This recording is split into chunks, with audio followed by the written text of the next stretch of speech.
Hi, I'm Bronwyn Walsh, and you're on Native Ground. I'm sitting here with Carlin Michelson at the Sundance Co-op 2013. How are you enjoying Sundance so far?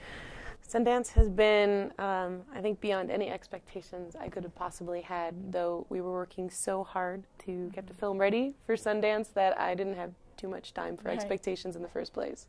Where's this film screening at? Film has mostly been screening at the Prospector Theater. We also had one screening at the Holiday Village 4.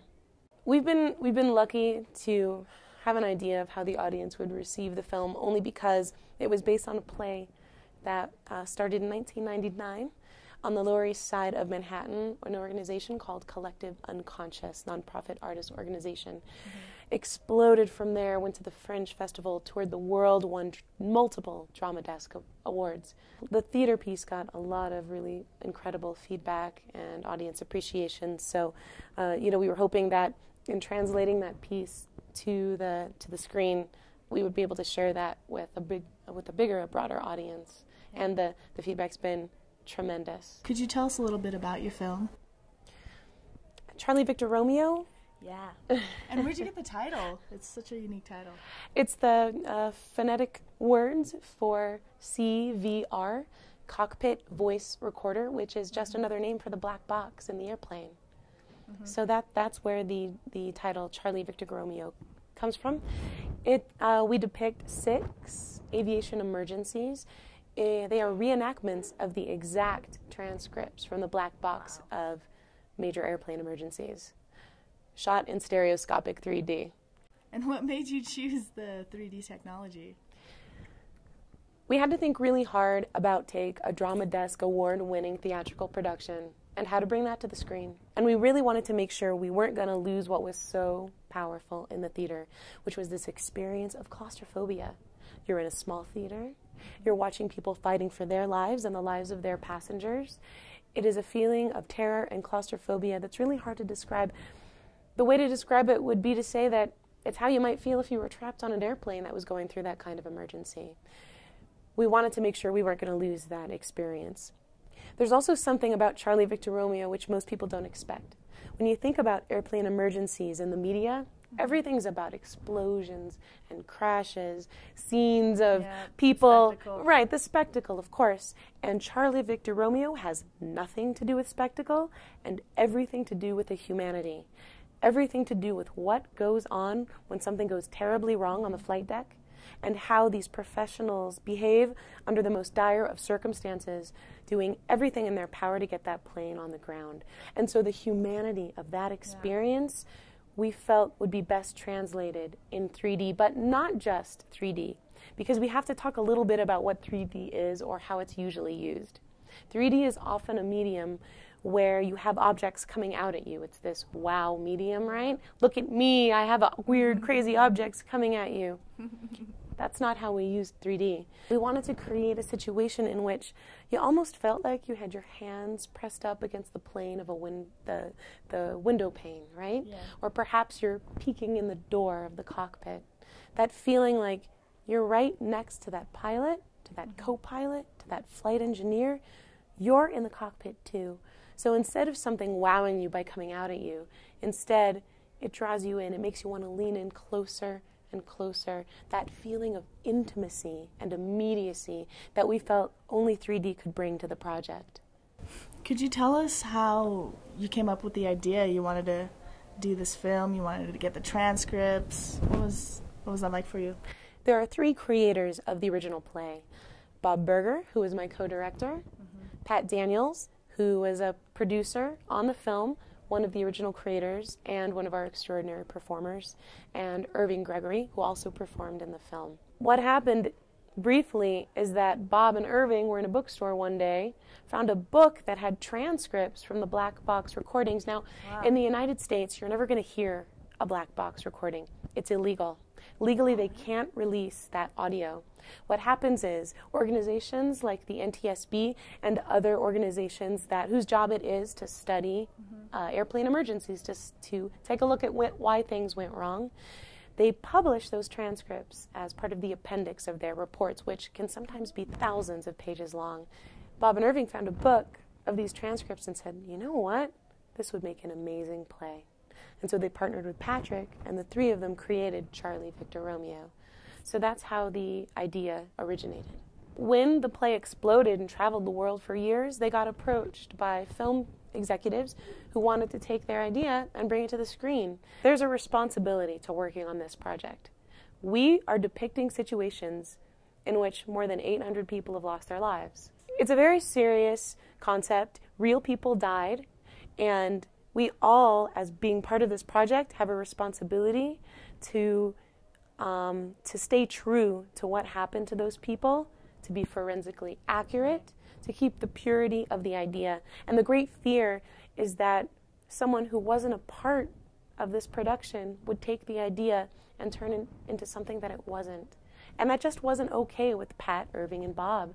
And so they realized at a certain point, you know what, if there's going to be a film of Charlie, Victor, Romeo, we have to do it ourselves.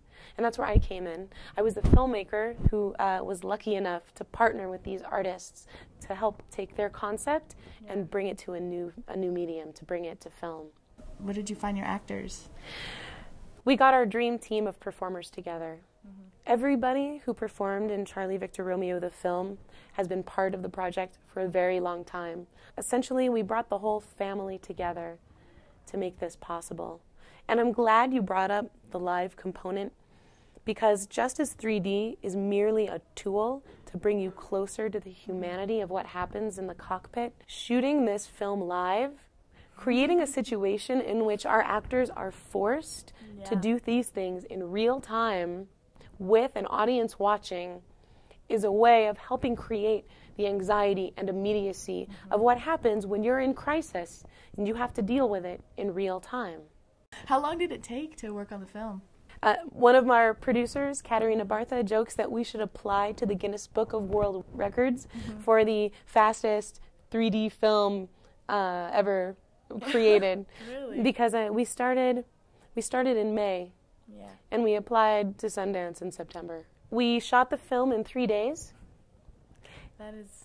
And I also edited the film, and I think I had a couple of weeks, and not even full weeks, to put together the rough cut that we submitted for Sundance. It was an intense experience, and I really didn't think on the basis of such a rough cut that we were going to get into Sundance. And then we did, and suddenly it was like, oh my God, we have to finish this in time for Sundance. So it was definitely a sprint to the finish. So I'd say from soup to nuts, we're talking May of 2012 to December.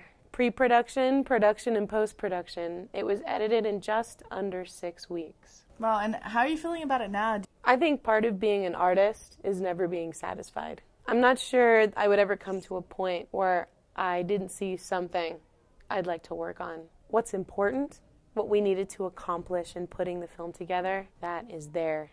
Every time I get to watch this with an audience and hear them gasp at the end of every emergency, and every time I look at the beauty of the 3D, how haunting it is, how it hovers in this region that's the sort of undefinable space of the black box, and how the filming of it and the editing of it and the cover and the color of it accomplished that.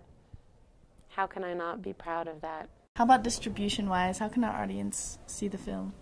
We are in negotiations currently with sales agents and distributors, and we're thinking very hard about where we want the film to go.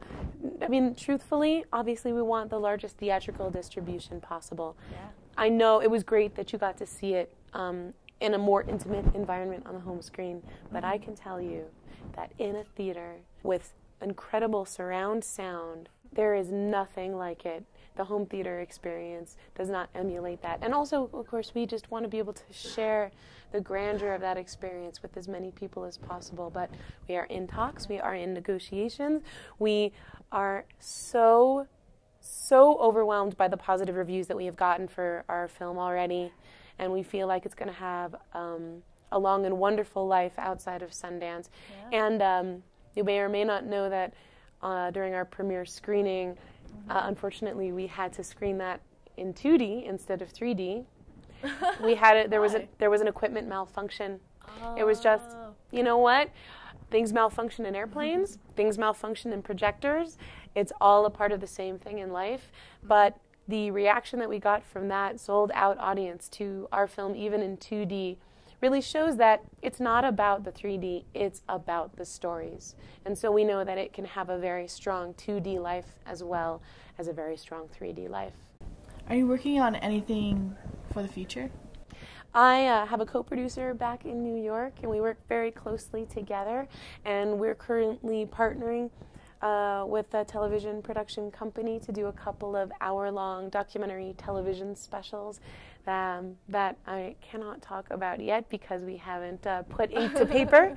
But my next step, it looks like I'll be doing a couple of hour-long television documentaries as my sort of near future. So I'm pretty excited about that. So I know you get asked this a lot. Why did you do this to people? Yeah, why make a movie that's going to terrify people about real airplane crashes, right? These are real stories, right? Mm-hmm. These are things that really happened. And what audiences often take away from the film, and what I certainly take away from the film, is the strength of human character against all odds. What you see is not people freaking out, crying, panicking. That's not what you see in the cockpit, right? Mm-hmm. You see people who, against the most impossible of odds, professional to the end, focused, doing everything in their power, everything, to get the plane on the ground, working together as a team to do what, it could be an impossible situation, but it doesn't matter.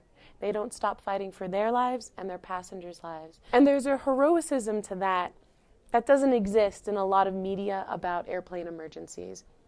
A lot of media about airplane emergencies is sort of highlighting the pilot as the great hero who's the only one who could possibly have saved you. And it's not true. People like pilots are trained and dedicated to the work that they do. It is their job to keep you safe. It is their job to get you home safely. And one thing that you learn from Charlie Victor Romeo is how true that story is, no matter what happens to that airplane. If something goes wrong, you know what those people are going to be doing for you up in that cockpit now.